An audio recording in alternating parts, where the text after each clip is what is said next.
하나님 말씀 보시겠습니다. 예레미야 29장입니다.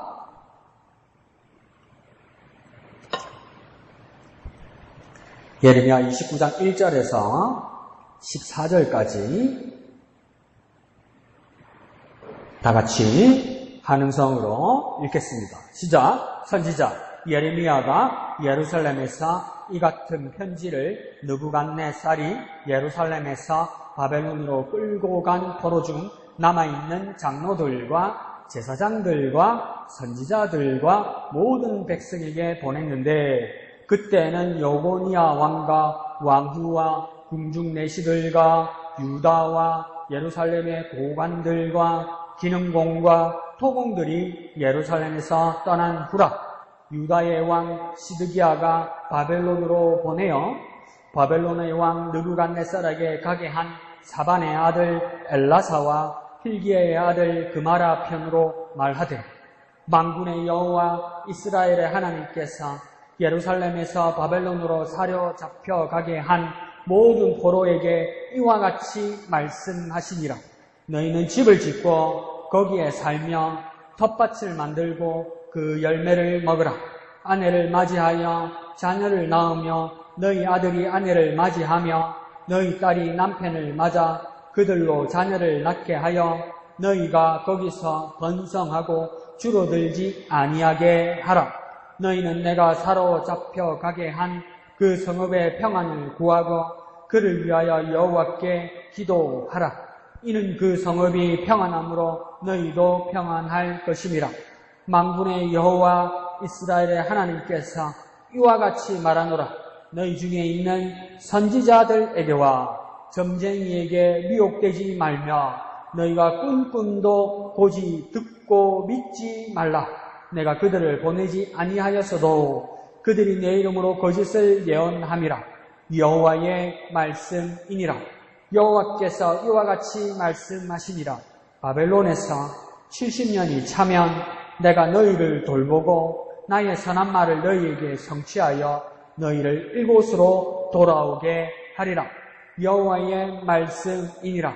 너희를 향한 나의 생각을 내가 아나니 평안이요 재앙이 아니니라. 너희에게 미래와 희망을 주는 것이니라. 너희가 내게 부르짖으며 내게 와서 기도하면 내가 너희들의 기도를 들을 것이요 너희가 온 마음으로 나를 구하면 나를 찾을 것이요 나를 만나리라. 이것은 여호와의 말씀이니라.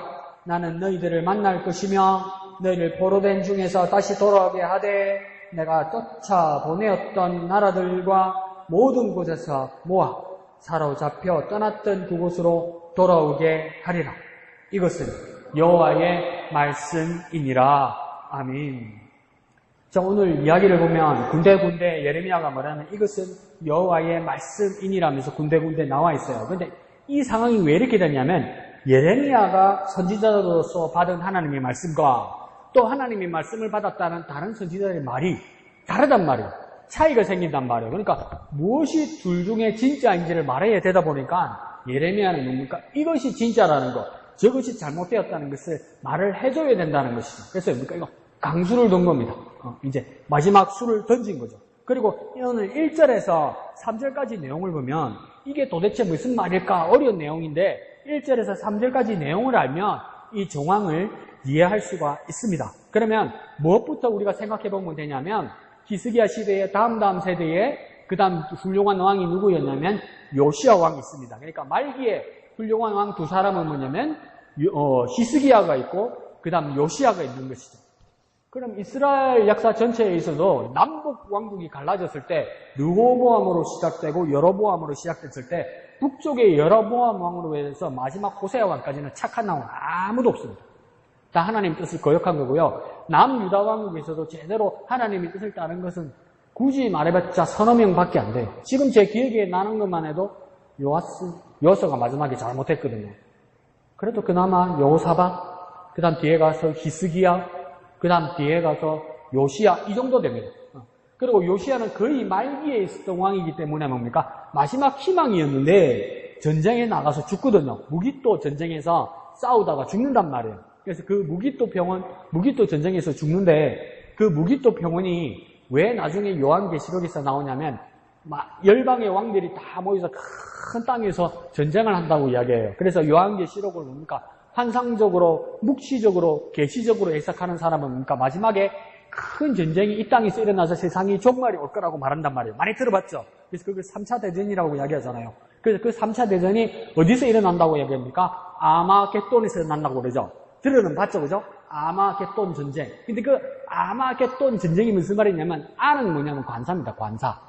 그러면 마겟돈만 남죠. 근데 신약 성경, 요한계시록에 있는 신약 성경은 헬라어잖아요. 그러니까 발음이 조금 다르지, 잘못된 거지, 다른 거지.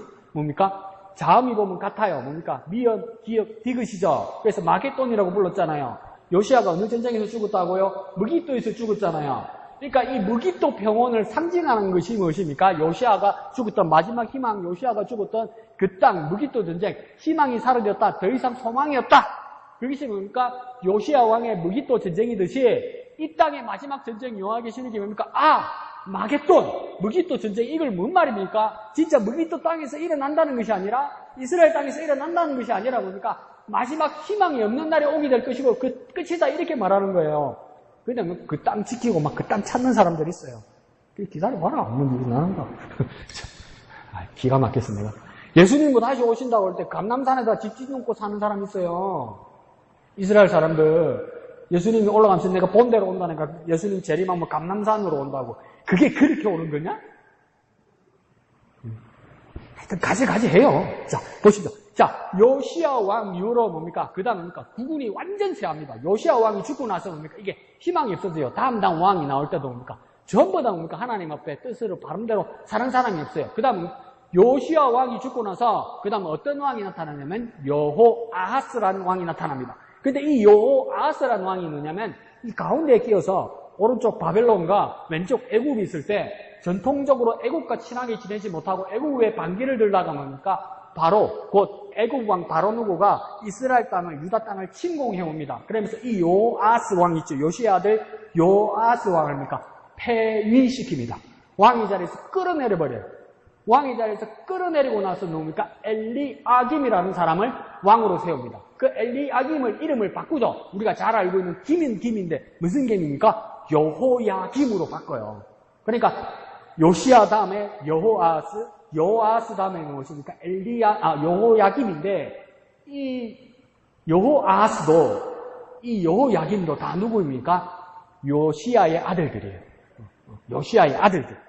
그러니까 형제 사이의 왕이 바뀐 거죠. 그래서 여호야김이 왕이 되었는데 뭡니까? 이 사람도 정신을 못 차립니다. 못 차리다가 어떻게 됩니까? 이제는 바벨론에서 유다로 침공해 옵니다. 그래서 여호야김 왕이 뭡니까? 다시 끌려가다가 죽어요. 끌려가다가. 그래서 바벨론 왕은 누구를 왕으로 세웠냐면 여호야김의 이제는 아들. 여호야김의 아들은 누구입니까? 많이 들어봤죠? 누가 있던가요? 여호야김 비슷한 사람? 김이미음이 아니고 미연. 여호야김이 왕이 됩니다. 이 사람은요, 요야김의 아들 요야길입니다. 요야길을 누가 왕으로 세웠냐면 바벨론 왕이 그렇게 세운 거예요. 그래서 예레미야 22장 18절에서 19절까지 보면 요야김이 어떻게 됐을까 상징적으로 해요. 끌려가다가 죽은 것 같아요. 끌려가다가. 그래서 죽었어요. 근데 이제 여호야김 왕도 뭡니까? 왜 그런 거 몰라. 그런 나라가 흔들리고 어려운데도 뭡니까? 계속 정신을 못 차려. 그러니까 뭡니까? 바빌론 왕이 여호야긴을 세웠는데도 마음에 안 드니까 또 침공해와요. 이게 2차 침공이에요. 그러니까 제일 첫 번째 침공은 애굽 바로누고가 여호아하스를 향해서 침공해왔고, 그 다음 두 번째 침공은 1차 바빌론 침공에 의해서 여호야김을 침공해오고, 세 번째 침공은 뭐냐면 2차 바벨론 침공은 뭡니까? 여호야긴을 향해서 침공해오는데, 이 여호야긴을 뭡니까? 다시 또 바벨론으로 끌고 갑니다. 그래서 이 끌고 간 사람 그 이름이 뭐냐면 여호야긴인데 또 여호야긴을 다르게 어떻게 부르냐면 2절에 보면 누가 돼 있습니까? 그때는 여고니아 왕 이래 됐죠. 그러니까 여호야긴을 뭐라고 부르냐면 여호야긴, 고니아, 여고니아 이게 다 같은 말입니다. 이걸 막 어떨 때는 이렇게 해서 어떨 때는 이렇게 쓰니까 딴 사람 같잖아요. 그러니까 정리 잘 해두십시오. 여호야긴과 같은 사람은 뭡니까? 오늘 나오는 여고냐, 그 다음 뭡니까? 고니야. 기역, 미연, 이응 비슷하게 나오면 이 사람들 다 누구입니까? 여호야긴입니다. 근데 여호야긴은 끌려갔단 말이에요. 끌려갔는데 거기서 이제 바벨론에서 포로로 살게 되고 그 다음 왕을 또 세워야 되잖아요. 그 또 세웠던 그 왕이 이제 마지막 왕이란 말이에요. 그 마지막 왕이 누구입니까? 시드기야란 말이에요. 근데 이 시드기야는 누구입니까? 여호야긴의 삼촌. 그러니까 요시아의 또 다른 아들. 이 사람이니까 마지막 시드기야 왕이 되는 거예요. 그러니까 이게 그림이 어떻게 되냐면 이렇게 그러니까 할아버지, 아버지, 아들, 손주 이렇게 왕이 쭉 넘어가야 되는데 왕들이 침공해 오면서 어떻게 되냐면 요시아 다음에 요시아 아들 3명이 왕이 되는 거예요. 그러니까 뭡니까? 요시아의 첫 번째 아들 요아스, 그 다음 뭡니까? 요아스의 동생 여호야김, 여호야김의 아들 여호야긴, 그 다음 아들로 넘어간 것 같은데 다시 뭡니까? 여호야긴을 쫓아내고 요시아의 세 번째 아들 시드기야, 그러니까 여호야긴의 삼촌, 이 사람을 또 왕으로 세웁니다. 그러니까 그림이 어떻게 되냐면 쭉 이렇게 가야 되는데 어떻게 되냐면 그림이 이렇게 되는 거예요. 그러니까 형제 3명이 왕을 번갈아 가며 하는 거죠. 근데 시드기야는 여러 번 말씀드렸지 뭡니까? 시드기야도 뭡니까? 악정과 폭정과 제대로 된 외교를 하지 못하다 보니까 최종 3차, 그러니까 4차 침공인데 바벨론으로 따지면 3차 침공이죠. 이게 어떻게 되니까 이걸 완전 멸망이라고 합니다. 이게 왜 완전 멸망이 되냐면 여러 번 예루살렘으로 여러 왕들이 침공해왔지만 이걸 왜 멸망이라 하지 않고 왜 마지막 느부갓네살이 주전 586년인가요? 그때 들어왔을 때 이때를 이제 완전 멸망이라고 이야기하냐면 왕궁과 성전이 해파되고 부수지고 불사르고 성전 기명을 다 뺏어갔거든요. 그러니까 더 이상 하나님 앞에 예배할 수 있는 자리가 없어져 버렸단 말이에요. 이게 뭡니까? 예루살렘의 완전 멸망이 되는 겁니다. 그래서 시드기야는 어떻게 합니까? 전에 말씀드렸듯이 자기 일신이 우선인 것이죠. 그래서 도망가다가 뭡니까? 벽을 뚫어서 도망가다가 잡힙니다. 느부갓네살의 군사들에게 잡혀서 수요일날 말씀드렸듯이 왕자들은 아버지 시드기야가 보는 데서 다 죽여버리고 그 다음 시드기야의 눈을 뭡니까? 뽑아서 장님을 만들고 끌고 가죠. 그러면 이제 제대로 대우를 받은 사람은 누가 있느냐? 그 시드기야 앞에 있었던 여호야김의 아들 여호야긴밖에 없는 거예요. 그러니까 이 사람이 누굽니까? 여고니아라고 그랬죠. 그러니까 지금 뭐냐면 이 당시에 지금 오늘 본문에서 말할 때 예레미야가 편지를 보내는 당시는 뭐냐면 아직 시드기야가 죽지 않고 시드기야가 마지막 왕이 시드기야가 유다 왕으로 되어 있고 여호야긴은 포로로 되어 가 있으니 시드기야가 뭡니까? 자기들의 신하를 시켜서 포로로 잡혀간 자기의 백성들 있잖아요. 그 바벨론에다가 편지를 보내는 거예요. 공식 문서를 보내는 거예요. 그럼 이 공식 문서는 누구가 보겠습니까? 요고냐, 곧 요고니아, 곧 여호야긴 왕들과 그 백성들이 보게 된단 말이에요. 그것을 전달하던 사람입니까? 그마랴와 또 누구였죠? 엘라사와 그마랴가 이 편지를 전달하는 역할을 하는데 이 편지편에 시드기야의 편지뿐만 아니라 예루살렘에 아직 남아있던 예레미야가 백성들에게 하나님의 메시지를 같이 보낸단 말이에요. 혹시 복잡하죠? 그게 1절에서 3절까지 되는 그럼 더 쉽게 말하면 시드기야 왕 때 요야긴과 바빌론의 포로로 가고 있는 요야긴 왕과 그 백성들에게 편지를 보내는데 예레미야가 하나님의 말씀을 같이 보냈다. 이 뜻이. 그게 1절에서 3절까지의 내용이에요. 그러니까 이 상황을 알면 조금 더 이해가 쉬울 수 있겠죠.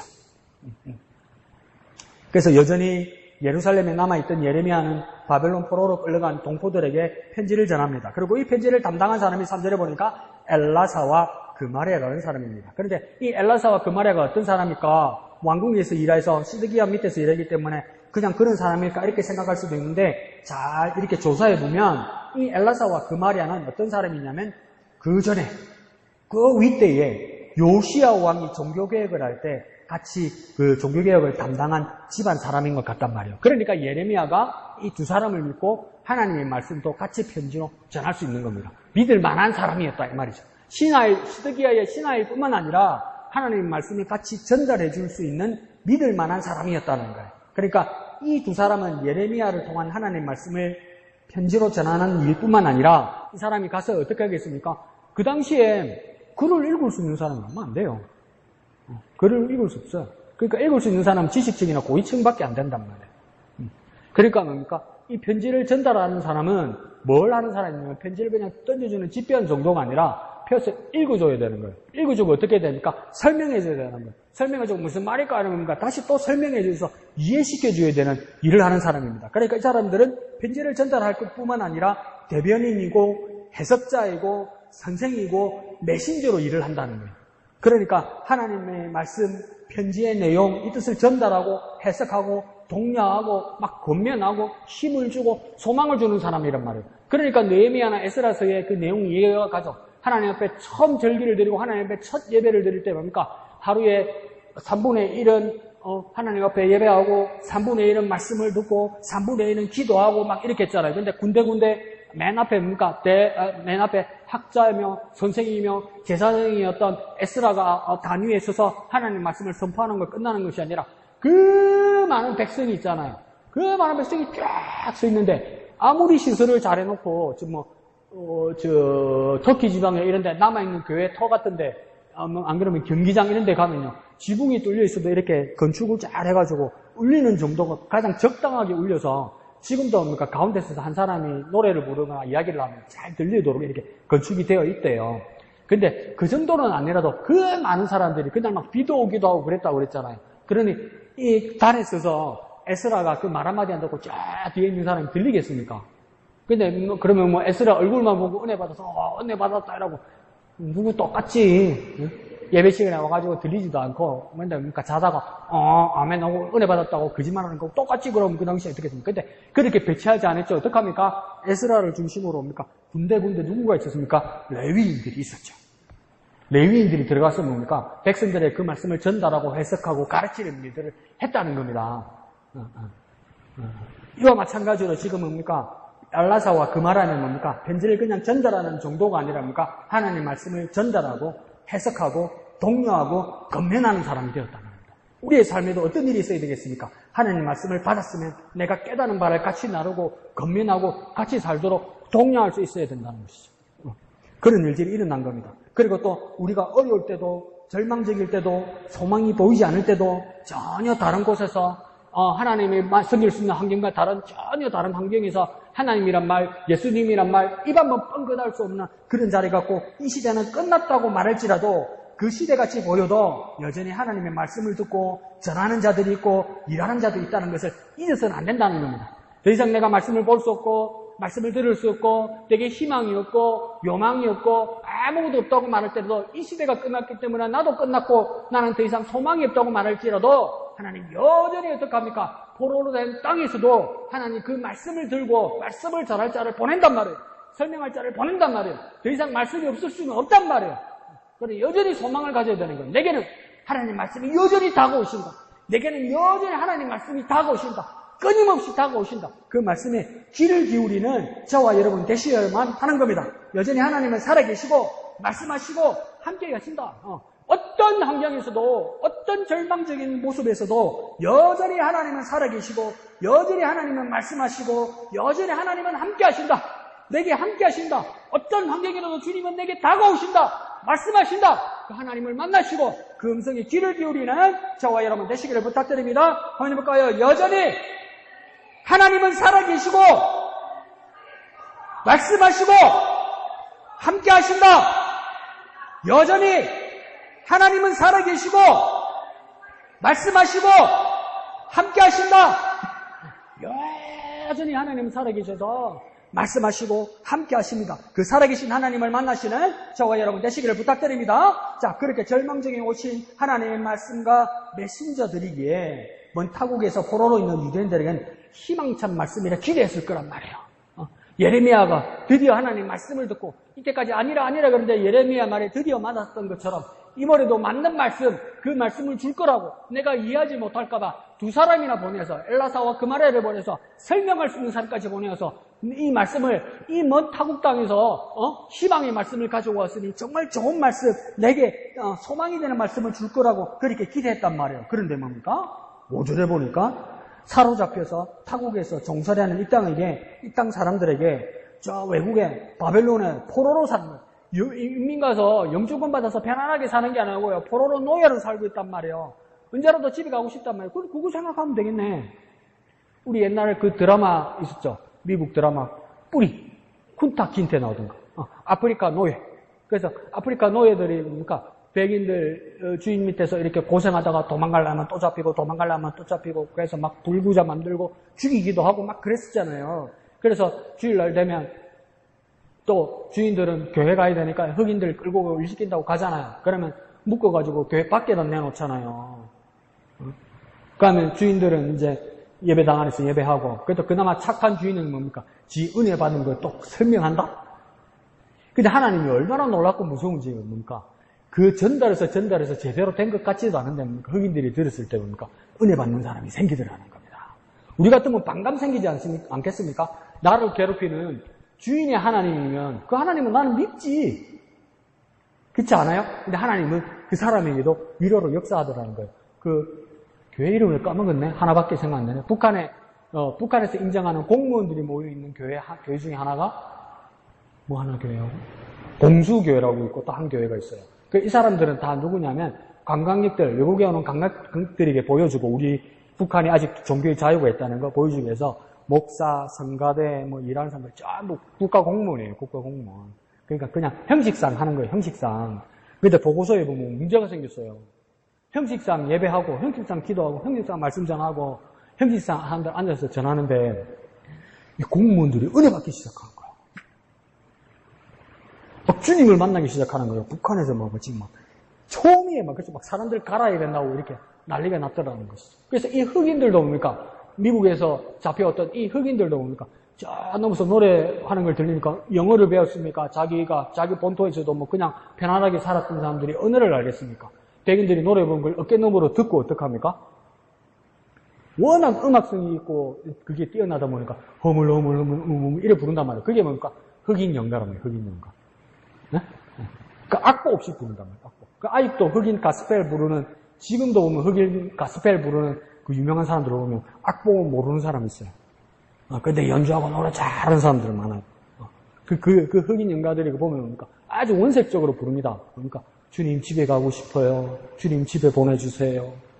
주님 나를 축복하셔서 우리 엄마 땅으로 보내주세요. 이거 여러 명에서 구성지게 부르는데 진짜 잘 부릅니다. 그러니까 어메이징 그레이스도 백인들이 만드는 노래라고 그러지 않습니까? 흑인들이 연가로 부를 때, 흑인들의 그 블루스로 부를 때 더 막 신금을 울리잖아요. 그러니까 흑인들도 자기 연가로 부를 때 그 꿈이 뭐였습니까? 하나님 앞에 기도하고 노래하면서 나 집에 보내주세요. 집에 가고 싶어요. 이랬단 말이에요. 그러니까 지금 여기 잡혀 있는 유대 백성들도 뭡니까? 바벨론에 있는 유대 백성들도 예레미야로부터 하나님 말씀이 왔으니 뭐라 했습니까? 하나님이 그럴 줄 알았지. 야! 보따리 싸라! 집에 가자! 이게 능력의 하나님이고 복음 같은 말씀이잖아요. 근데 지금 뭐라 합니까? 5절에 집을 짓고 거기 살며 텃밭을 만들고 그 열매를 먹으라. 6절에는요. 아내와 자녀를 구하고 아들은 또 그 아내를 구하고 딸들은 남편을 구하고 그렇게 번성하라. 몇 대에 걸쳐서 여기 오랫동안 있을 것이니까 뭡니까? 여기 정착하라. 하나님이 어떡합니까? 주저앉혀 버린 거지. 얼마나 청천벽력 같은 말씀일까요? 뭘 하고? 집에 안 데리고 간다고? 다시 그런 생각이 들 겁니다. 이거 잘못된 말 아닌가? 예레미야나 엘라사나 그마리아가 거짓 선지자로 보였을 겁니다. 그렇지 않겠습니까? 그런데 결론적으로 우리가 하나님의 말씀을 받고 우리가 예레미야서 말씀을 읽으니까 예레미야 말이 거짓말이 아니고 참 하나님의 말씀이라는 걸 알잖아요.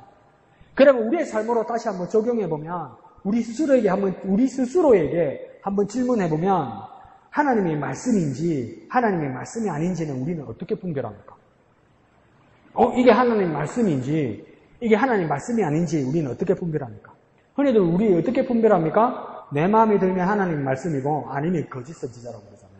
거짓 메시지라고 그러잖아요. 내게 만족한 말이 오면 내게 파란 하늘과 그 미래의 소망을 보여주면 그건 하나님 말씀이라 하고 뭡니까? 내게 힘들고 어렵고 나에게 어두운 미래를 말하면 뭡니까? 그건 하나님 말씀 아니라고 이야기하잖아요. 그럼 여기하고 똑같은 거죠. 오늘 본문도 뭡니까? 정반대입니다.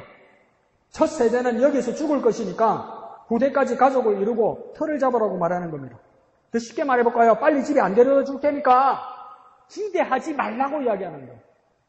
헛된 기대하지 말라고 이야기하는 거예요. 시간 지나면 절망할 테니까 꿈꾸지 말라고 이야기하는 거예요. 근데 이게 하나님 말씀이라고 그러는 거예요. 자, 이래도 하나님 말씀이면 저와 여러분 아멘 할 수 있습니까? 그런데 우리는 왜 우리 일상에서 조금만 힘들면 왜 그럽니까? 하나님 나한테 왜 이러시나고 방문합니까? 그걸 기도라고 하죠. 하나님 나한테 왜 이러시지? 하나님 분명히 말했는데도 뭡니까? 자, 여기 주저앉아라. 여기서 해라. 힘들어도 좀 지켜라. 힘들어도 좀 버텨라. 이러면 뭐라고 합니까?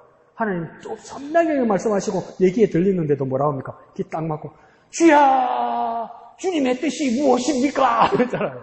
오호, 그냥 있으라니까. 아니, 주님의 뜻을 말씀하여 주옵소서! 그러잖아요. 왜요? 왜 그렇게 간절하게 기도합니까? 마음에 안 들거든, 이 말이. 그러면 이 백성들과 무엇이 다르겠습니까? 실제로 하나님은 아예 주저앉으십니다. 뭐라고 이야기합니까? 사로잡혀가게 한 그 성읍 바벨론에서 주저앉아 있으라고 이야기하는 겁니다. 그리고 또 뭐라고 말씀하십니까? 그 성읍 바벨론의 평안을 구하고 그를 위하여 여호와께 기도하라. 나를 괴롭히고 나를 정살이시키고 나를 힘들게 하고 나에게 주인 행세하는 나를 침략해서 나를 잡아간 바벨론 사람들을 위해서 기도하라고 이야기하는 겁니다. 기도할 수 있습니까? 근데 자, 여기 하나님의 백성이 사는 새로운 법이 나오는 겁니다. 하나님은 예레미야를 통해서 뭘 말씀하시는 거냐면 어디에서 무엇을 하든 심지어 마음에 들지 않고 내가 원하는 것이 아니어도 이곳에 평안을 구하고 원수 같은 곳이라도 그들을 위하여 하나님께 기도하라는 겁니다. 이 상황을 바꾸고 이 내 마음을 바로잡을 수 있는 방법은 뭐냐면 하나님께 기도하라는 겁니다. 하나님께 기도해서 내가 변할 수밖에 없다는 겁니다. 이 상황은 바뀌지 않는다는 거예요. 그러니까 뭡니까? 내가 기도해서 내 마음을 고쳐먹고 하나님 뜻에 순종하라는 겁니다. 아무리 땡깡 부린다고 바뀌지 않는다는 거예요. 기도원에 올라가서 소나무 뿌리를 뽑았으면 뿌리는 뽑혔는데 하나님 주신 상황은 그대로라는 거예요. 뿌리 뽑을 생각하지 말고 네 마음을 바꿔먹으라는 거예요. 하나님. 괜한 고생하지 말고 바울에게 예수님께서 다메섹 도상에서 말한 것처럼 네가 소 뒷걸음질 치기가 내게 힘겹다. 소가 뒷걸음질 치면서 뒷발질하면서 그 가시채를 치는 것하고 뭐가 다르냐? 네가 힘껏 그 가시채를 친다고 해서 그게 부서지겠느냐? 뭡니까? 네 몸만 더 상하지 않느냐? 그와 마찬가지로 뭡니까? 하나님께서 정하신 뜻에 순종하는 방법밖에 없다는 거예요. 그걸 위해서 뭐라고 이야기하는 겁니까? 기도하라고 이야기하는 거예요. 오히려 뭡니까? 이곳에 바벨론의 평안을 구하고 원수 같은 곳이라도 그들 위하여 하나님께 기도하라고 이야기하는 겁니다. 평안을 구하고 기도하라고 이야기합니다. 다 누구를 위해서 하라고 이야기합니까? 나 자신을 위한 것이 아니라 그곳 사람들을 위해서 하라고 이야기하는 겁니다. 먼저 나보다 뭡니까? 그곳 사람들을 위해서 하라고 이야기하는 거예요. 신명기에서는 뭐라고 합니까? 내 이웃을 내 몸같이 사랑하라고 말씀하시더니 예수님께서는 뭡니까? 내 이웃을 내 몸같이 사랑하며 또 뭐까지 사랑하라고 합니까? 네 원수를 네 몸과 같이 사랑하라고 말씀하시는 것처럼 오늘 지금 여기서도 예레미야를 통해 주님께서 뭐라고 하냐면 원수 같은 이 땅에 하나님께 기도하라고 이야기하는 거예요. 너를 위해서 기도하기 전에 그들을 위해서 기도하라고 이야기하는 거예요. 그것이 너를 위한 것이라고 말하는 것이죠. 그러니까 하나님 우리에게 주신 관점은 뭐냐면 7절 하반절에 그곳에 그들이 평안하면 기도하는 너희도 평안할 것이다 이 말이에요. 먼저 그들이 평안하면 그들이 하나님의 복을 받으면 너희들도 복을 받을 것이고 평안할 것이다 이 말이에요. 신명기와 예수님이 말씀하시는 것처럼 이웃과 우리의 몸, 이웃을 우리 몸과 같이 사랑하는 것처럼 이웃의 평안을 보면 그 자체가 내 평안이 되라는 겁니다. 그러니까 이웃의 평안을 바라보면서 그 평안이 내 평안처럼 느끼라고 이야기하는 겁니다. 나의 욕심을 먼저 구하지 말고 이웃의 평안이 내 평안으로 그 기쁨으로 누리고 느끼라고 이야기하는 거예요. 왜요? 하나님 마음이 그러하다는 거예요. 하나님 마음이 그러하다는 거예요.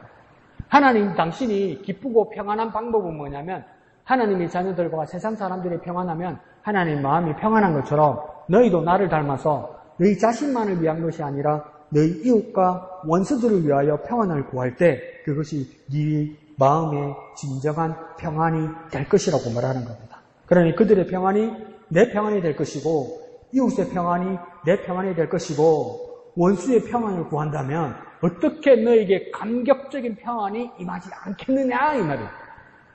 그렇게 기도해서 너에게 평안을 느낀다면 하나님의 마음이 네게 왔다는 것을 어떻게 못 느끼겠냐 이 말이에요.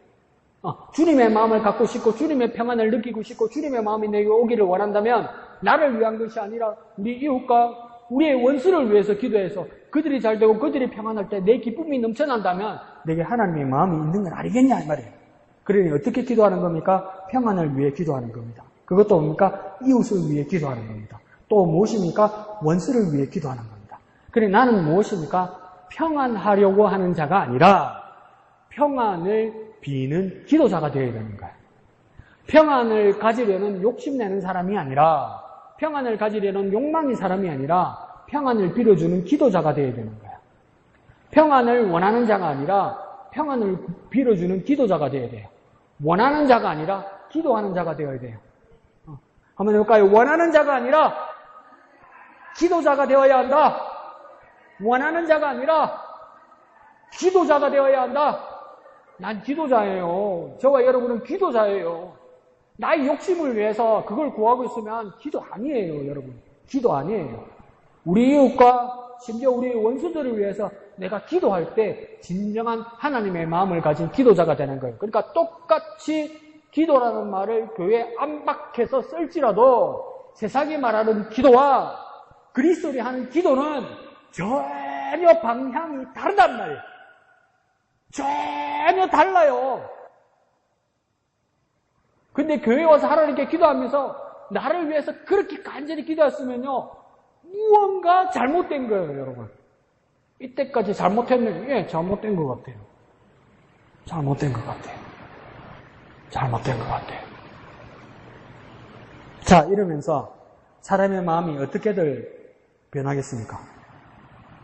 드디어 우리도 그렇게 기도하잖아요. 나를 위해서, 나를 위해서, 나를 위해서. 그래서 기도할 때 우리가 이렇게 배우잖아요. 하나님께 감사하고 하나님께 영광 돌리고 그 다음부터 하나님께 회개하고 요 3단계까지 갔으면 그 다음부터 나를 위해 먼저 기도하지 않고 우리 이웃들과 형제 자매를 위해서 중보 기도하고 그 다음 교회를 위해 기도하고 그 다음 맨 나중에 어떻게 합니까? 나를 위해서 기도하는 것이다. 이렇게 배웠잖아요.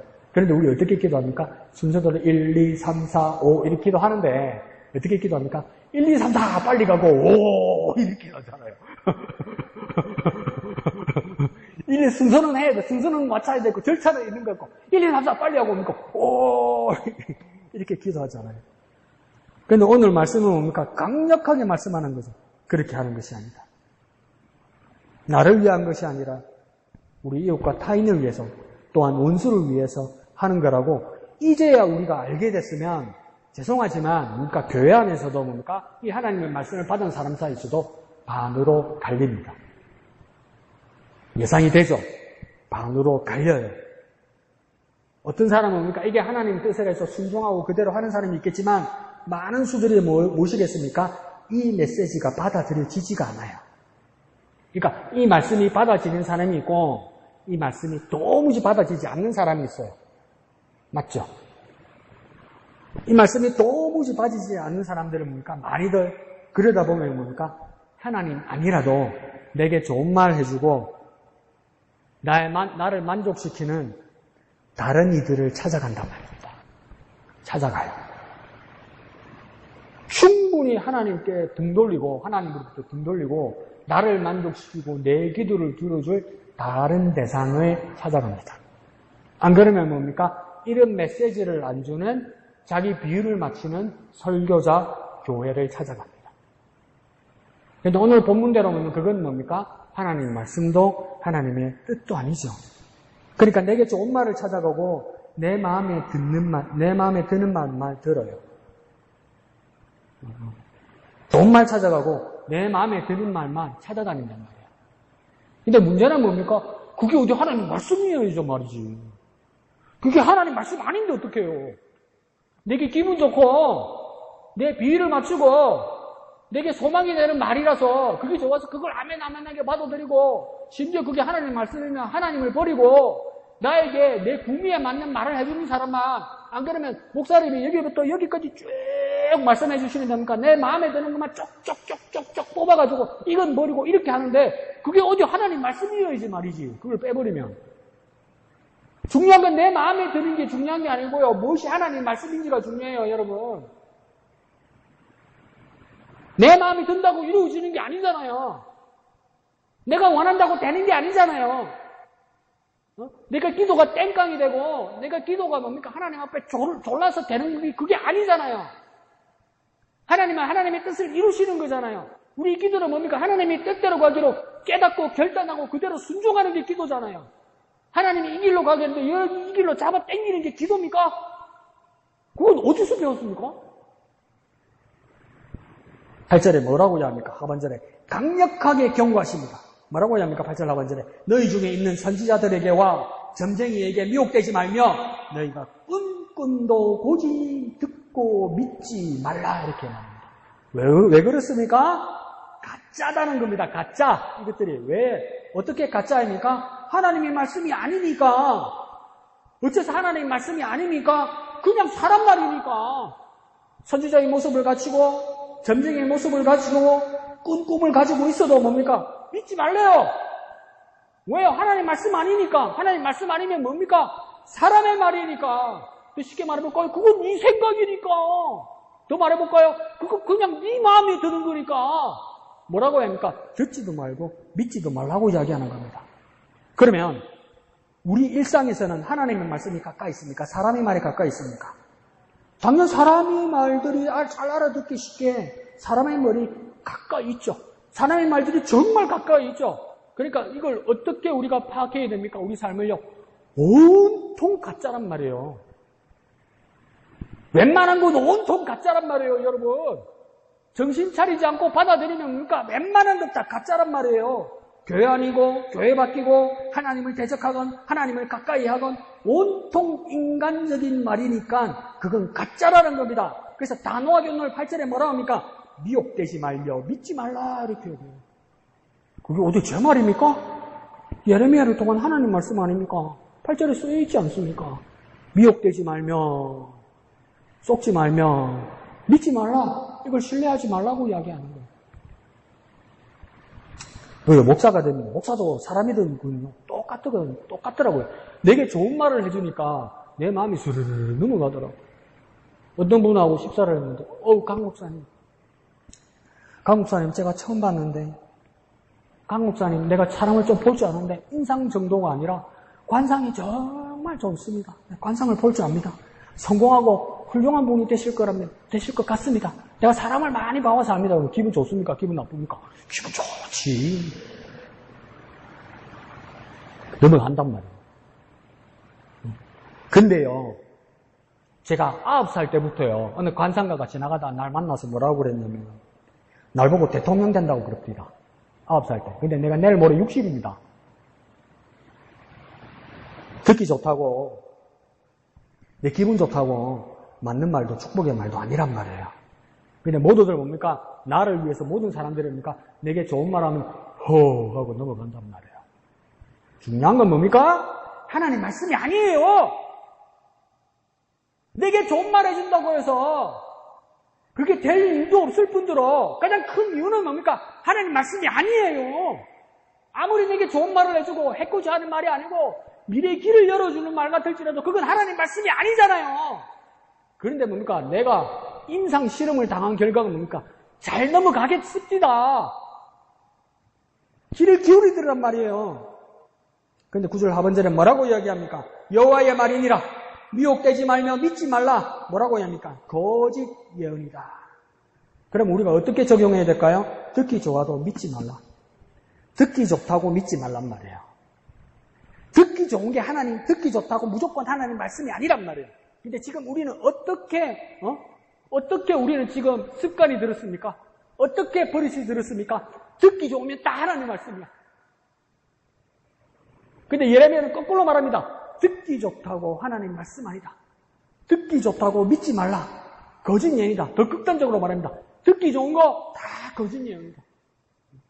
네 입에 맞는 거 다 거짓 예언이야. 내 입에 맞는 게 왜 다 거짓 예언입니까? 하나님 입에 안 맞으니까. 언제부터 하나님의 그 위대하시고 놀라우신 계획이 내 입맛에 맞았습니까? 뭔가 잘못된 거 아닙니까? 하나님의 놀랍고 위대하신 계획이 내 구미에 맞다고요? 하나님 수준이 내 수준밖에 안 된다고요? 무슨 그런 얼토당토 안 된 소리를 해? 애가 말해도 기가 막히겠네. 손주가 뭡니까? 우리 할머니는 내하고 수준이 맞아. 그러면 뭡니까? 할머니, 어이구, 참. 싶으지 않겠어요? 그러니, 듣기 좋아도 믿지 마십시오. 다 거짓말입니다. 하나님 말씀에 어려운 말이라도 그것을 하나님 말씀임을 깨달아 순종하는 자리로 나아가는 저와 여러분 되시기를 부탁드립니다. 한번 해볼까요? 듣기 좋아도 믿지 마라. 거짓 예언이다. 듣기 좋아도 믿지 마라. 거짓 예언이다.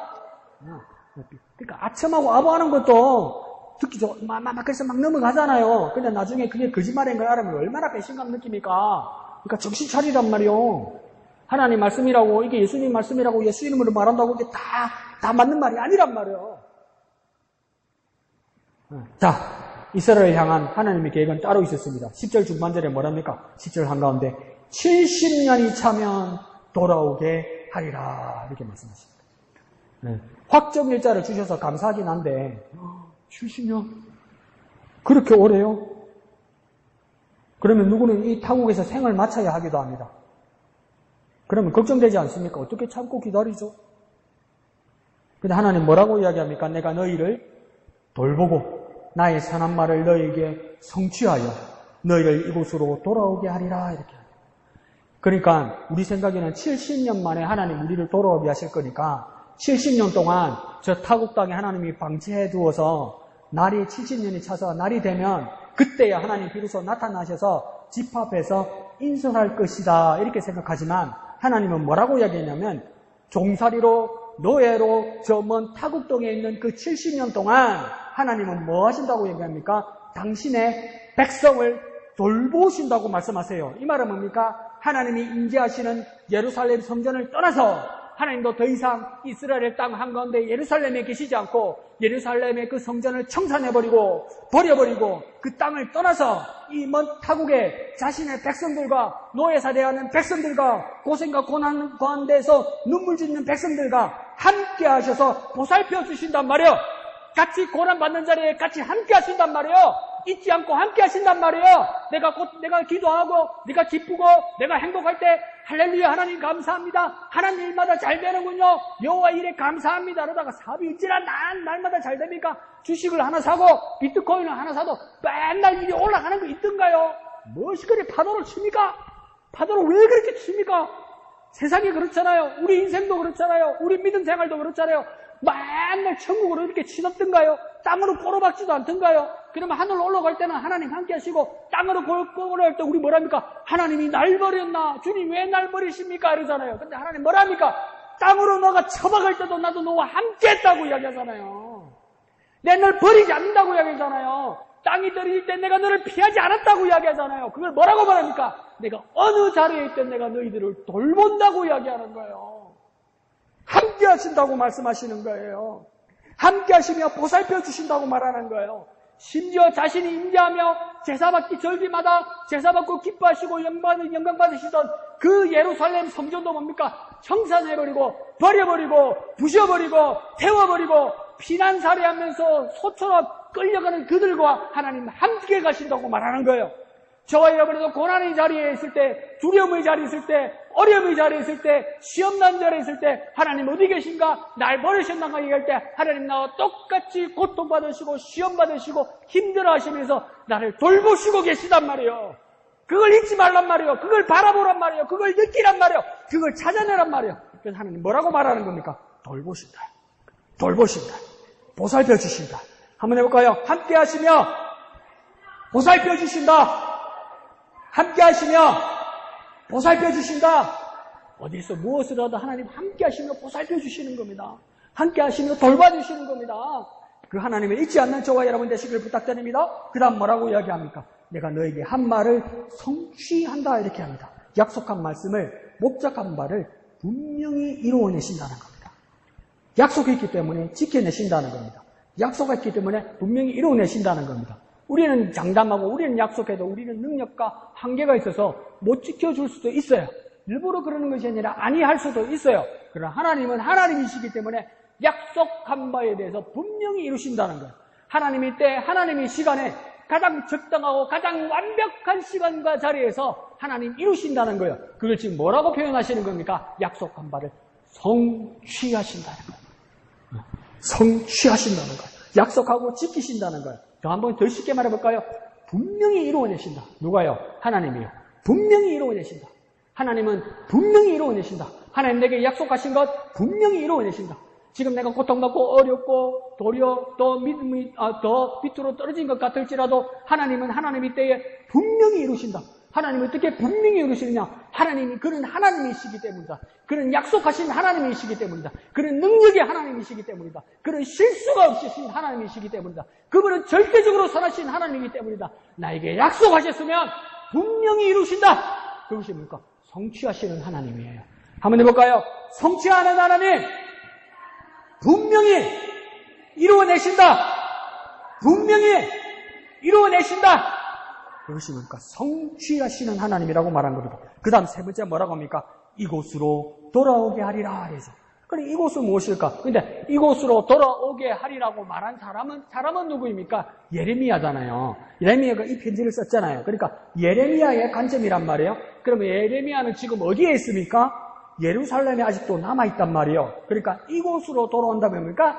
예레미야가 있는 이 예루살렘으로 분명히 돌아오게 하겠다. 이건 뭡니까? 집에 온다! 이 말이에요. 집에 가자!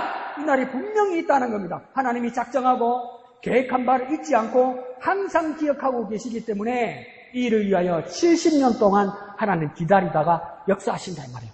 우리는 70년 동안 기다리고 있지만 하나님은 어떡하시겠습니까? 70년 동안 일하고 계신 거예요, 여러분. 하나님은 하나님의 때를 위해서 쉬고 계시거나 그냥 쳐다보고 계시거나 관망하고 계신 것이 아니라 우리는 기다리고 우리는 바라보고 있을지라도 하나님은 70년 동안 어떡하시겠습니까?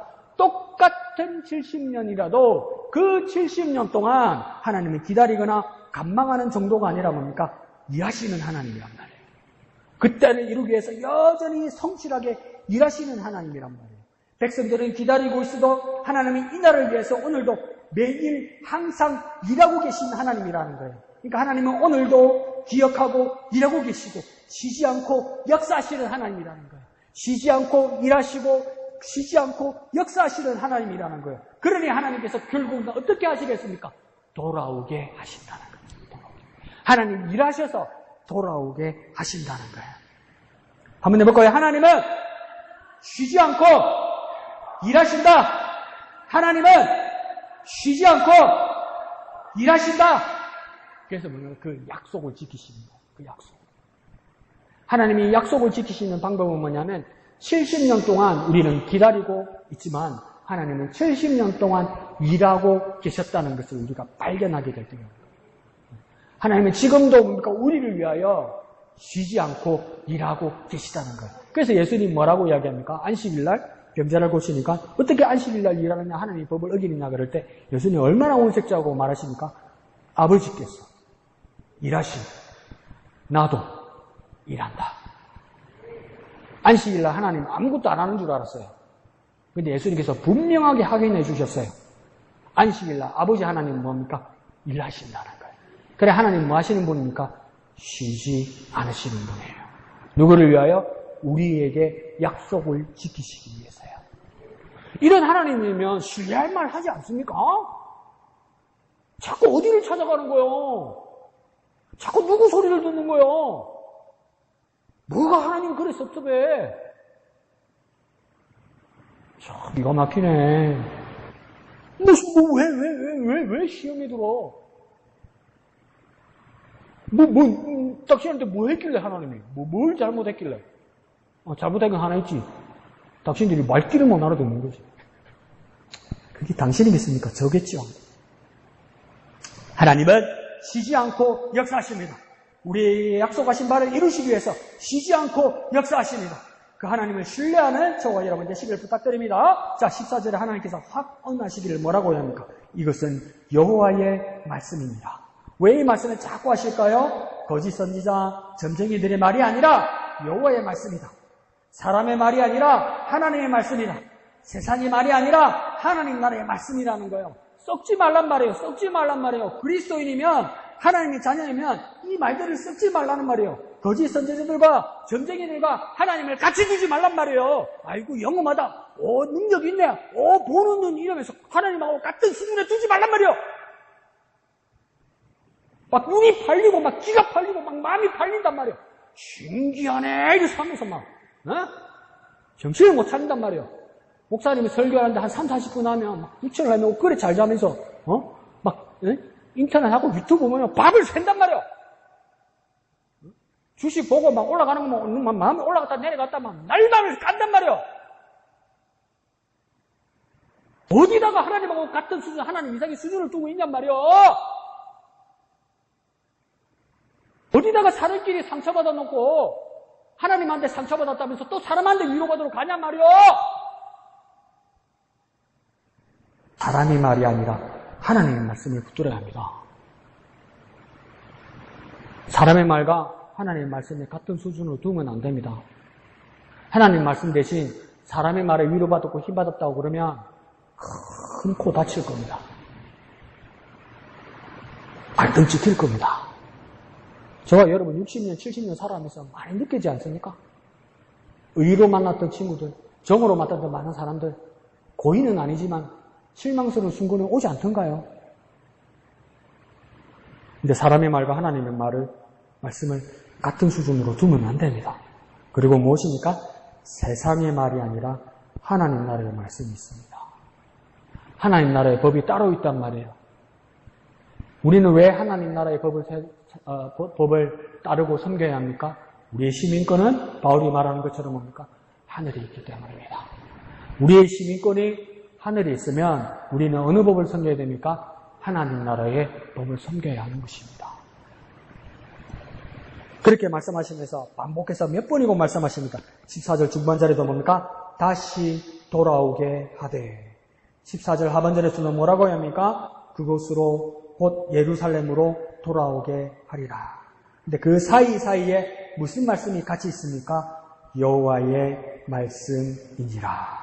이건 거짓 선지자의 말도 아니고 점쟁이의 말도 아니고 사람의 말도 아니고 세상의 말도 아니다. 오직 여호와 하나님의 말씀이다. 그럼 우리는 어떤 것만 바라봐야 됩니까? 오직 여호와 하나님의 말씀만 바라봐야 합니다. 다른 거 쏟지 마십시오. 다른 데 눈동냥하지 마십시오. 다른 데다 귀 팔리지 마십시오. 다른 데 마음 뺏기지 마십시오. 하나님 때문에 마음 상하고 서운했다고 말하지 마십시오. 하나님은 가장 완벽하시고 가장 옳으신 분이기 때문에 여호와의 말씀이니라. 내가 말했다. 다시 돌아올 것이다. 내가 말했다. 너희의 땅 예루살렘으로 다시 돌아오게 내가 할 것이다. 나 하나님이 할 것이라고 말합니다. 그러면 우리들의 할 일은 무엇입니까? 12절, 13절에서 말하죠. 너희들이 어떻게 해야 된다고 말합니까? 내게, 곧 하나님께 부르짖으며, 두 번째는요, 기도하며, 그 다음 세 번째는요, 끝에 온 마음으로 나를 구하며. 그럼 오늘 하나님의 자녀는 어떤 일을 해야 됩니까? 하나님께 부르짖고, 기도하고, 구해야 한다는 거예요. 다시 우리 일상으로 한번 적용해보면 뭐냐면, 하나님만 바라보고 진심으로 믿음으로 기도해야 된다는 말입니다. 기도를 하는데 하나님만을 바라보고 진심으로 간절히 기도해야 된단 말입니다. 예수 안 믿어도요. 교회 다니는 사람, 기도 많이 하는 사람, 예수 안 믿어도요. 목사라고 그러면요. 기도 받는 거 좋아해요. 왜 그랬습니까? 뭐 저 사람들이 해코지 하겠나? 되든 안 되든 좋은 거 주겠지. 미처 본전 아이가 이런 마음으로 한단 말이에요. 그러니까 기도해 준다면 고맙다고 이야기한단 말이에요. 근데 우리 기도는 누구에게 좋은 말 해주거나 우리 기도는 누구 말처럼 천지의 기를 모아서 뭐 사람을 살리는 그런 에너지를 말하는 것이 아니라 우리 기도는 무엇입니까? 오직 하나님께 구하는 기도란 말이에요. 오직 하나님께 간절히 구하는 기도란 말이에요. 그래 우리 기도의 대상은 누구를 향한 겁니까? 하나님을 향한 거예요. 우리가 기도하면 누구를 불러야 됩니까? 하나님을 불러야지 천지의 기운을 부르거나 돌아가신 친정엄마 아빠 생각하지 말란 말이에요. 그분이 어떻게 해줄 거라고 하지 말란 말이에요. 그러니까 무서워요. 중고등학교 때죠. 펜시콜라라는 그 양반이 내가 본 천국이라는 간증집서 가지고 많이 팔렸지. 안 읽어본 사람 없어. 여러분 안 읽어봤어요? 지지리도 책 읽는 거 싫어했는 것 같아. 그 어마어마하게 팔렸어요. 근데 그분이 내가 본 천국에서 하늘나라 갔다 왔다고 이야기하는 거예요. 그 양반이 뭐라고 이야기했냐면 자기보다 먼저 돌아가신 어머니가 천국에서 자기를 위해서 기도하더라는 거예요. 그래서 자기가 이렇게 됐다는 거예요. 그런 말이 성경에 어디 있어요? 기도는 내가 하는 거예요. 하나님께 하는 거예요. 여러분. 천국에서 누가 나를 위해서 기도해 주는 그런 거 없어요, 여러분. 기도는 내가 하나님께 간절히 기도하는 거예요. 내가 천국에 계신 우리 어머니께 도움을 구해서 천국에 계신 우리 할아버지 목사님의 도움을 구해서 내가 그게 영음해서 내가 이 세상에서 이루어내는 게 아니란 말이에요, 여러분. 정신 차려야 돼요. 그러니까 아무 글이나 쓴다고요. 사람들이 책임 못 질 말들을 한단 말이에요. 뭐라고 이야기합니까? 우리의 기도의 대상은 천국에 계신 어떤 다른 분들, 안 그러면 소위 말하는 성인들, 그런 분들이 아니라 하늘에 계신 하나님께 우리가 기도하는 거예요. 그 하나님께 어떻게 합니까? 간절히 기도할 때, 하나님만 소망하고 믿음으로 간절히 기도할 때 하나님 어떻게 하신다 합니까? 하나님이 오신다. 하나님이 이끄신다. 하나님이 돌아오게 하신다는 거예요. 하나님께 구했고 하나님께 기도했으니 하나님께서 역사하시는 거예요. 여러분 잘못 구해가지고 귀신에게 구하고 사람에게 구하면 귀신 온다. 사람 온다. 도깨비한테 기도하면 도깨비도 응답하고 온다. 정신 차려라. 죽은 사람에게 기도하면 죽은 사람 당신한테 온다. 기도 능력이 있어요. 마귀한테 기도하면 마귀가 응답하고 올 거예요. 죽은 사람이 기도하면 죽은 사람이 올 거란 말이에요. 도깨비에게 도와달라고 하면 도깨비가 당신 도와주러 올 거예요. 해보지 알아. 돌아가신 친정 아버지, 한 천국에 계신 친정 아버지께 기도하면 아버지 끄집어 내릴 거예요? 우리는 누구에게 기도하는 겁니까? 오직 유일하신 하나님께 기도하는 겁니다. 왜요? 하나님께 기도하면 하나님이 오신단 말이에요. 한번 해볼까요? 하나님께 기도하면 하나님이 오신다. 하나님께 기도하면 하나님이 오신다. 반대로 가로에다가 빨간불 조심 써놨어요. 귀신에게 기도하면 귀신이 온대이. 큰일 난대이. 엉뚱한 것한테 기도하면 엉뚱한 게 온대이. 써나란 말이에요. 그래서 우리는 하나님께 기도하여서 하나님께 소망하고 오직 하나님만 소망하고 믿음으로 기도하여서 하나님이 오시는 하나님, 우리를 이끄시는 하나님, 우리를 돌아오게 하시는 하나님, 천국으로 이끄시는 하나님, 그 하나님을 만나서 응답받는 저와 여러분 되시기를 거룩하신 예수님의 이름으로 축원드립니다. 한 번 더 다시 한번 해볼까요? 하나님께 기도하면 하나님이 오신다. 하나님께 기도하면 하나님이 오신다. 그 하나님만을 바라고 기도하는 저와 여러분 되시기를 거룩하신 예수님의 이름으로 축원합니다. 이 시간 기도할 때에 주여 내가 하나님께 기도하오니 하나님 오시옵소서. 하나님 이끄시옵소서. 하나님 돌아오게 하여 주시옵소서. 주님의 이름 크게 한번 부르고 다 같이 기도합니다. 주여! 하나님께 기도하오니 하나님 오시옵소서. 내가 하나님만을 바라고 하나님만을 소망하고 하나님께 기도하오니 하나님 오시옵소서. 하나님 우리를 이끄시고 인도하여 주시옵소서. 하나님 우리가 돌아오게 하여 주시옵소서. 하나님께 간절히 기도합니다. 하나님께 간절히 기도합니다. 하나님의 뜻을 따라 돌아오게 하여 주옵소서. 주여 오시옵소서. 주여 오시옵소서. 우리가 주님께 기도하오니 주여 오시옵소서. 주님만을 바라봅니다. 주님만을 바라봅니다. 세상 등지고 주님만을 바라봅니다. 모든 사람들의 말을 뒤로하고 주님만을 바라봅니다. 주님만 오시옵소서. 주님만 내게 오시옵소서. 우리가 기도하오니 우리의 기도에 응답하시고 오시옵소서. 거룩하신 아버지 하나님 은혜를 감사합니다. 우리가 기도하는 자 되게 하여 주옵소서. 기도에 집중하는 자 되게 하여 주옵소서. 참 기도자 되게 하여 주시옵소서. 오직 하나님만을 바라게 하여 주시옵소서. 오직 하나님만을 부르게 하여 주옵소서. 하나님께 기도하는 우리에게 하나님 오시옵소서. 하나님께 구하는 우리에게 하나님 응답하여 주시옵소서. 하나님만을 바라는 우리에게 하나님 우리가 돌아가게 하여 주시옵소서. 하나님의 능력으로 하나님의 뜻으로 하나님의 계획으로 돌아가게 하여 주시옵소서. 이끌받게 하여 주시옵소서. 역사하여 주시옵소서. 그렇게 기도의 능력자 되게 하여 주시옵소서. 모든 것을 감사드리며 거룩하신 예수님의 이름으로 기도합니다. 아멘. 하늘에 계신 우리 아버지, 아버지의 이름을 거룩하게 하시며 아버지의 나라가 오게 하시며 아버지의 뜻이 하늘에서와 같이 땅에서도 이루어지게 하소서. 오늘 우리에게 일용할 양식을 주시고 우리가 우리에게 잘못한 사람을 용서하여 준 것 같이 우리 죄를 용서하여 주시고 우리를 시험에 빠지지 않게 하시고 악에서 구하소서. 나라와 권능과 영광이 영원히 아버지의 것입니다. 아멘. 주님 감사합니다. 주님 홀로 영광 거두어 주시옵소서.